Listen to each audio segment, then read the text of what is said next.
you've used the term global jihadist movement and thus identified the global jihadist movement as the focus of America's fight against terrorism.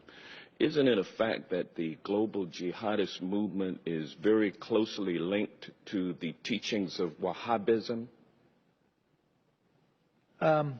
Yes or no? Yeah, I would say they draw inspiration in a perverted sense, but yes, I would say, and Robert may want to elaborate on that. But the two big global jihadists are Al Qaeda and ISIL. And they draw their inspiration from the Wahhabi strain of Islam, isn't that correct? Yes.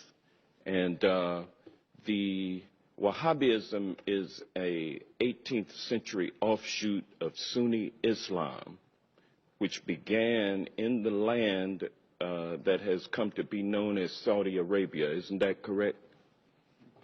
Yes. And Wahhabism seeks to purify Islam by getting rid of a number of human behaviors and practices that it considers to be sins against Allah. Correct? Correct. And Wahhabism is a strict, fundamentalist, highly intolerant strain of Islam. Correct?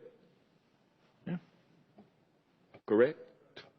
And now, isn't it a fact that the Saudi ruling monarchy derives its legitimacy by reliance on the ideology of Wahhabism?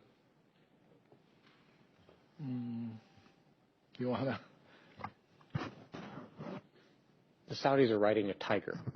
The Saudis are riding a tiger. So if you will answer what the question, I'm saying, isn't it a fact? No, I wouldn't put it that way. I would say it's not a fact that they depend solely on Wahhabism for their legitimacy. They derive legitimacy from a variety of things. One of them is Wahhabism, but it is not the only one. Well, is it fair to say that Wahhabism is the state-sponsored religion of Saudi Arabia?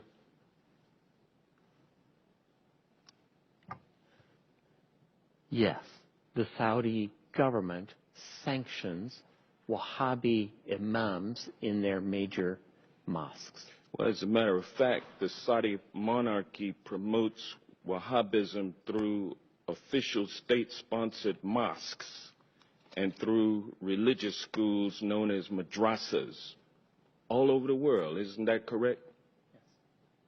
Yes.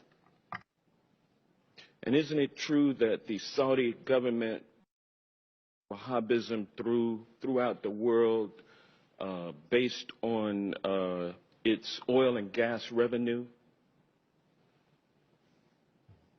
Absolutely, the government's revenues, directly or indirectly, help the proselytizing that you mentioned. And the Wahhabism ideology lines up with the ideology of ISIL. Isn't that correct? I would say no.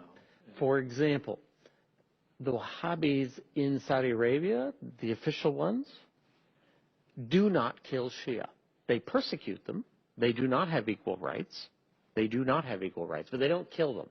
However, a Shia in Mosul or a Shia in Raqqa is liable to be killed. Well, yeah, but it's true, though, that the ideology of ISIL lines up with Wahhabism. I would say it's a starting point, and then the Islamic State has taken it several steps farther. Yes.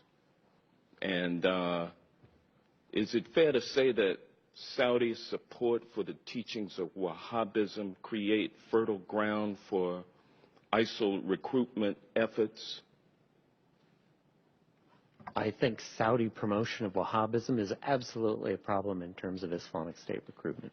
And so we will be unable to defeat the global jihadist movement, which is based on largely Wahhabism, which is a state-sponsored religion of Saudi Arabia, without somehow enlisting the support of the Saudi royal family in withdrawing its financial support for Wahhabism. Is that a fair assessment? So in the discussion we had earlier about dealing with radicalization in the first place, this is what you're talking about, right?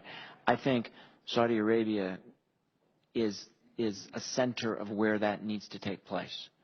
So there needs to be a discussion with the Saudis about their support for Wahhabism and how it should be treated and how they should think about it.